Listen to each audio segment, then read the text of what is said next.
Well, that's actually kind of interesting because that angle or that spin or whatever you want to call it, I think creates a very unique scenario because we were just talking about a millennial mindset, and 97% of most buyers that are buying a home today start their search online and have that sort of, we'll call it younger mindset to find homes, work with people who understand that and work and know how to work with them in today's world. Right. You know, that's a huge advantage, I would say. It is. You know, the amount of information that is out there, you know, in a click, is if I had that when I was in school, my grades probably would have been a whole lot better.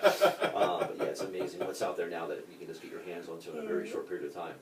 Well, we kind of tickled on the next question I was going to ask, and one that would have been what area of specialty do you sort of focus on? And it sounds like first-time home buyers and move-up buyers, you know, first move-up buyers are probably kind of in your wheelhouse. Is there anything else that kind of do you appreciate a certain area or well, being type from of home? as a Kennerdale graduate, you know, I would say, you know, Southern York County, Okay. From Dallastown south is sort of the area I like to focus in on. You know, I was born and raised in Crossroads, so, you know, that, you know, rural setting or, you know, down towards the southern end has always been, will always be home to me. Right.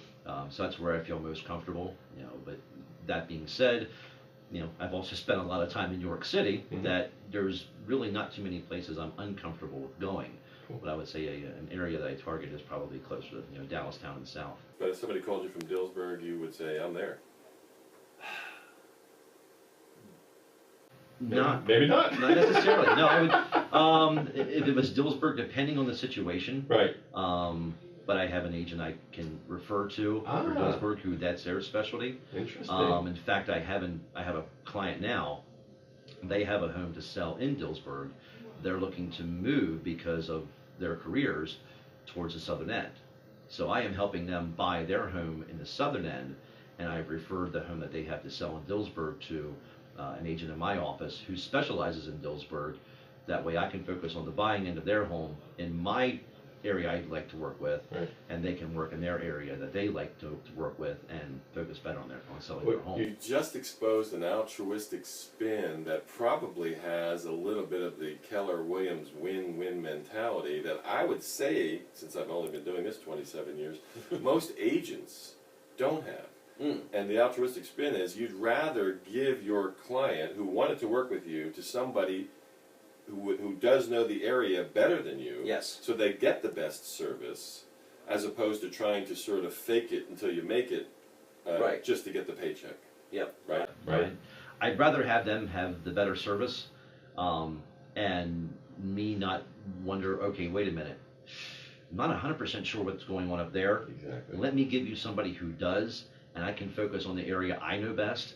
Right. That way they're in a win-win situation. I gotta believe hearing that from a consumer standpoint would actually give me a much more comfortable feeling to know that you've also worked. I mean, you work in your specific areas, but you've also willing to sort of share with people who have mastered their specific areas. Right. You know, that's ultimately, I think, the true definition of customer service.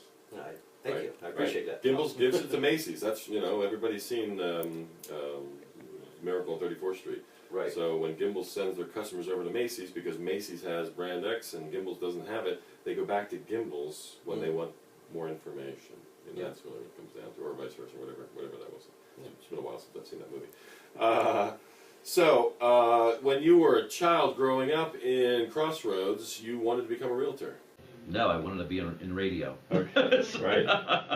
And you have the voice for radio. There's no question about it. And I've done that. And the thing I failed to realize was that there is no money in radio, particularly at a local level. Still have to pay the bills. Yeah, still got to pay the bills, and because I had a chance to do that, and still do a little bit of it as a hobby.